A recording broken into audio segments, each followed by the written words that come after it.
We're here with John Brassell at the Alternative Press Expo. His actual booth is 2 doors down from this booth.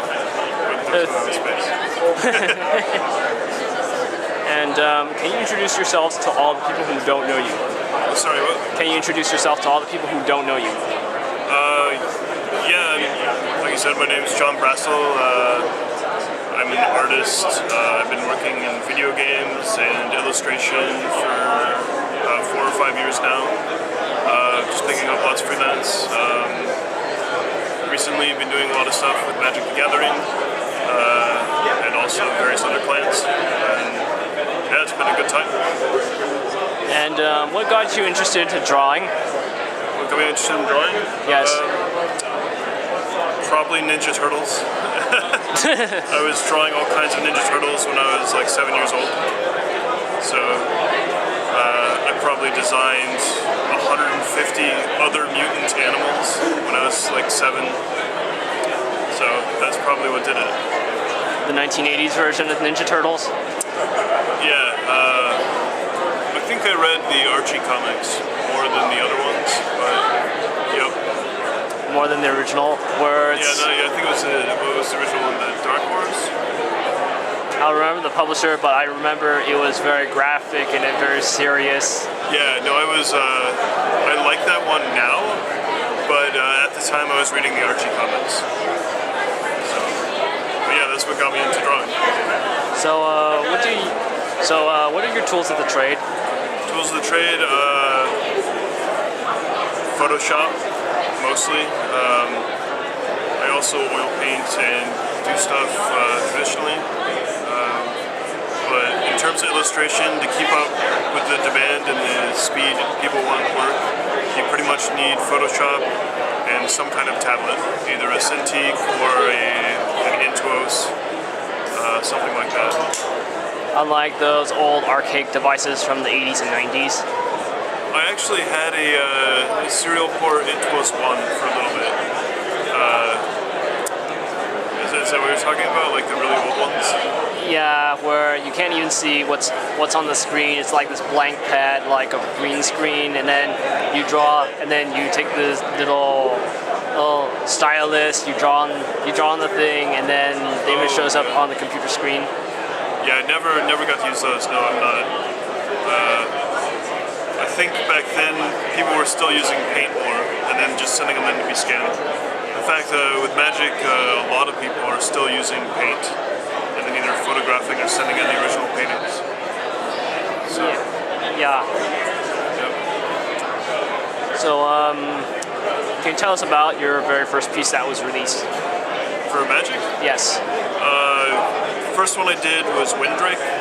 That was for the Dragon's Maze set, and it was a fun piece to do. Like, it was very open and brief in the beginning. They asked me to design a drake that would be flying through the city, and Ravnica is like crazy city, so it's just like coming up with how that would look was a lot of fun.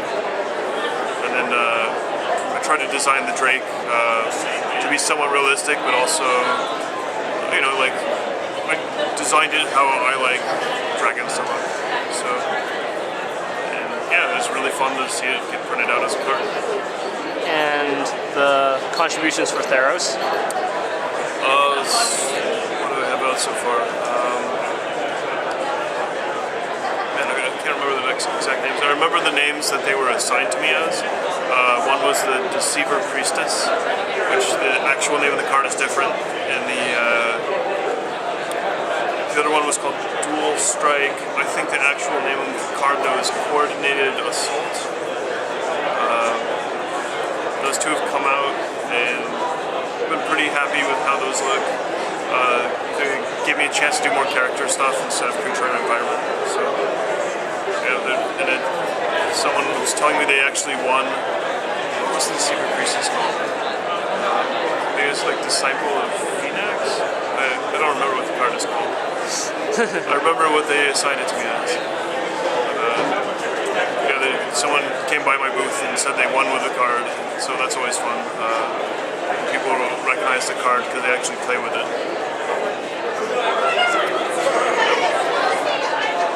And do you have any other entries that are going to come in the next set? So they come out about 9 months to a year after I do the cards. So I have cards in several of the next sets that are going to come out. So yeah, I have some coming out.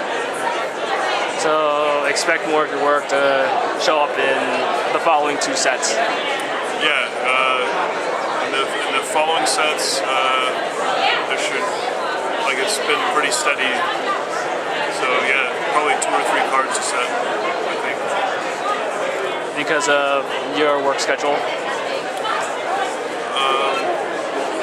Yeah, those are the amount of cards that I'm able to fit in, yeah.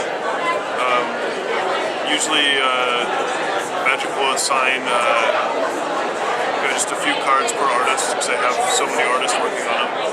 And if they have a specific artist they really like that has a freed up schedule, then they'll assign more to it. But yeah, I think for me it's been mostly 2 or 3%. Yeah, to lighten the load. It's not as crazy as what Rob Alexander did a few years back with the original Ravnica lands, where he was only originally assigned 4, and then when he returned to work to administration, he got the other 6 and did the other 6. Yeah, or like I know Adam Paquette did a ton for Theros. Peter Morbacher usually gets a few. Yeah, there's a lot of people who do quite a few more.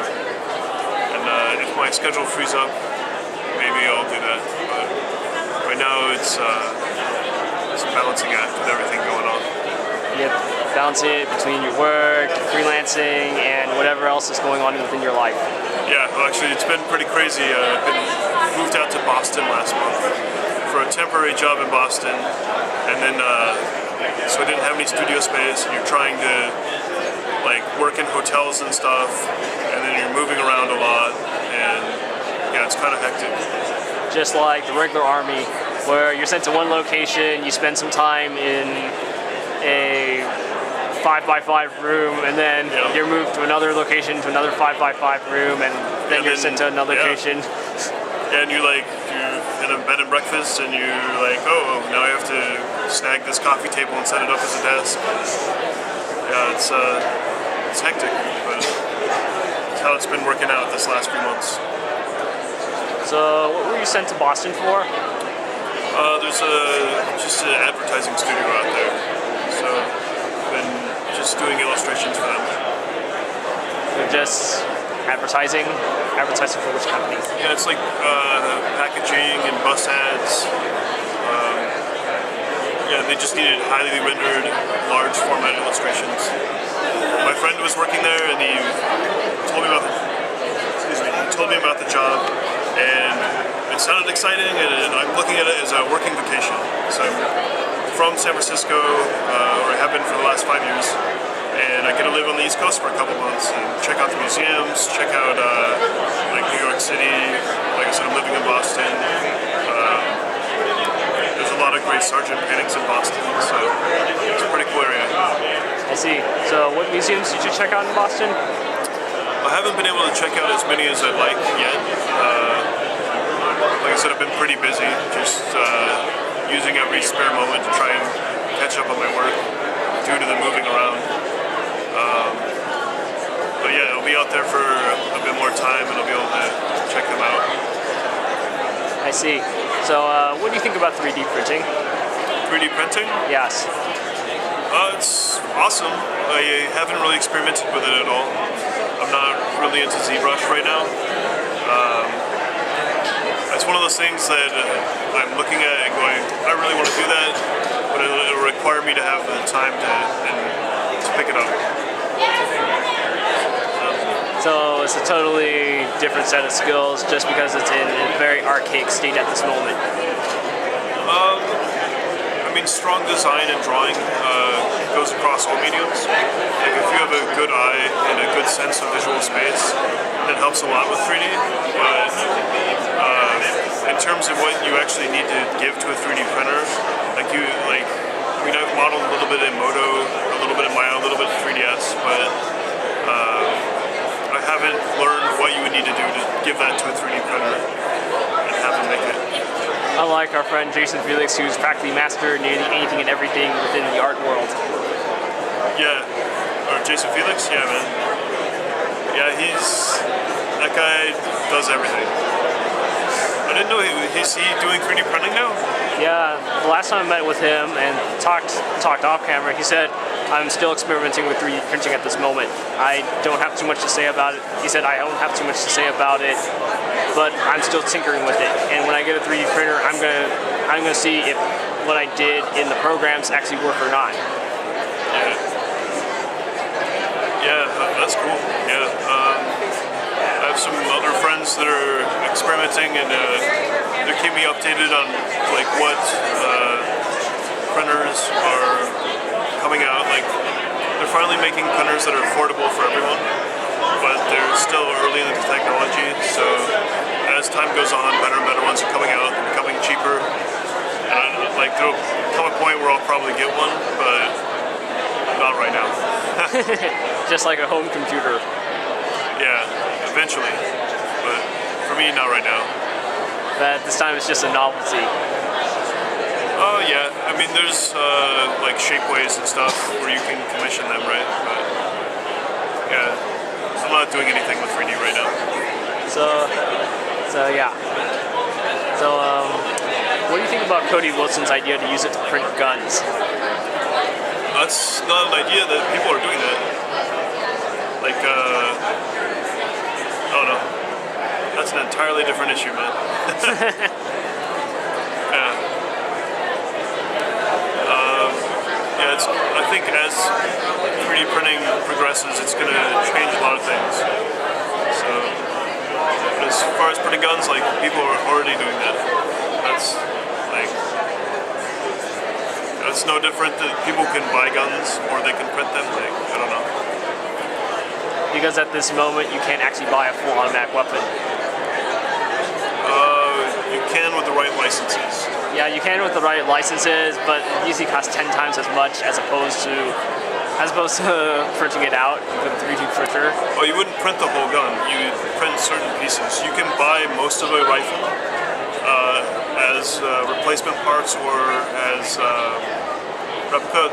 The parts they're printing are the few parts that make it an actual weapon, like the lower receiver and I forget what else, but the trigger group. Yeah. I remember that the two pieces that are most regulated are the lower receiver and the trigger group. Yeah. Yeah. So people are printing that, and they're getting results with that. But as far as printing a whole gun, there are like some printed guns that are just a 3D print in their gun, but they're not nearly like what you would consider a gun. Like they'd be self-defense like 5 times and then they break. But yeah. Well, unlike Cody, who's figured out how to print out an AR-15 lower receiver and fire like over 1,000 rounds out of it without the thing breaking on him. Yep. Yeah, he keeps pushing the envelope with that. Pretty crazy. And sooner or later, there won't be any magazine shortages. Maybe. Like, yeah. There's a lot of firearm legislation going through in different states right now, so. Let's see, like, I know Colorado just limited the production of 30-round magazines, so. Yeah. Yeah, so how do you evaluate portfolios? How do I evaluate portfolios? Yes. Like if someone were coming to me and asking for advice, or yeah, in that context? Yeah. Well, I would ask first what they would want to do.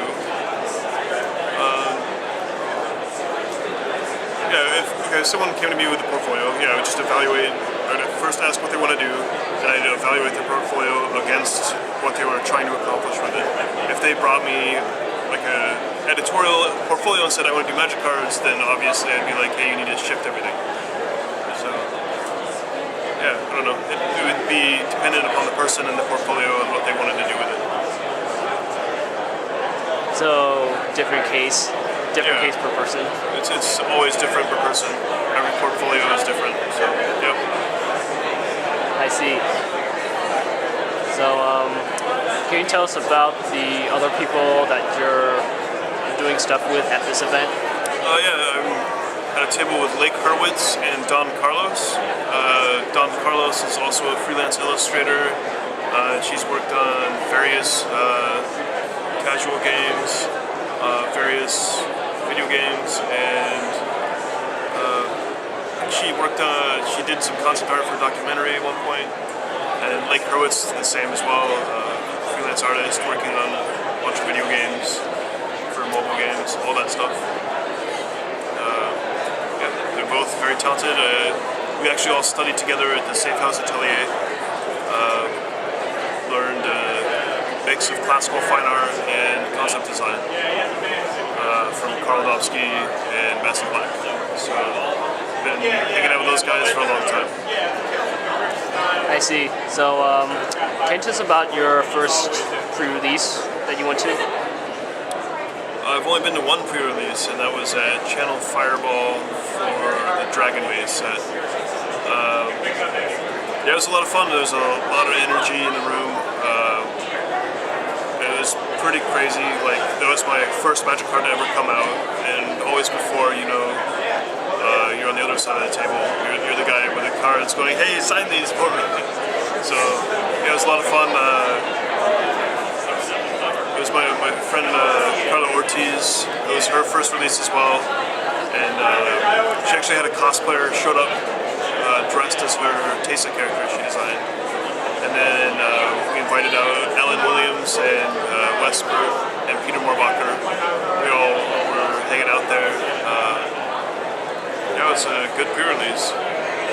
And it was Wes's first event, correct? I believe so. Yeah, I think so. Yeah, I think so too. And, yeah, I had to pick up some of his white backs with sketches because he's great at sketching. And thanks for your time. Yeah, it's good talking to you, G. Sure thing.